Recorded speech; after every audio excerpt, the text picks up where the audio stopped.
We are exploring the wisdom of an ancestral stool, but let's chip this in. Do you know that the ancestral stool and royalty have something in common? Yes, they do. But the great question is, what is the relationship between these two great institutions and what do they have in common? Let's explore that in this video. In our previous video, we made mention of an ancestral stool to symbolize wisdom, victory, and the legitimacy of a family, lineage, or a clan. We went ahead to say that an ancestor faced a challenge during their lifetime and they were able to overcome that challenge. And the energy that gave them the wisdom to overcome that challenge is what they embodied in the stool.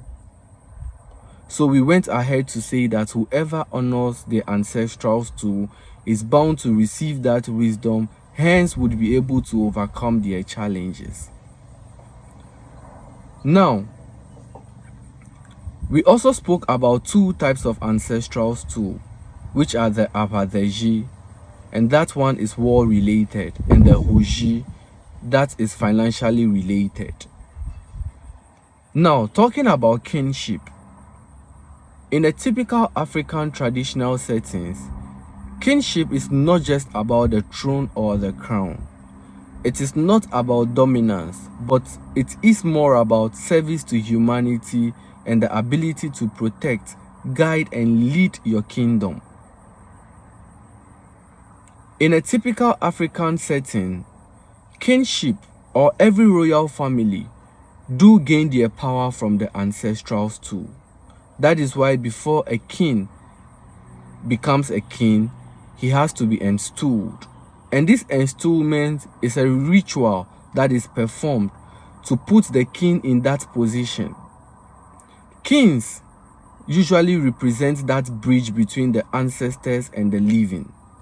So anyone who is chosen as a king hasn't just been given automatic powers, but rather placed in a position of responsibility. Back to the main question, what is the relationship between an ancestral stool and kinship? Kings and queens gain their powers from the ancestral stool. That is why a king who is not performing their responsibility can be destooled. Before a king becomes a king, he must be installed. So the great power behind royalty simply lies in the ancestral stool. So these two great institutions can't be separated from each other.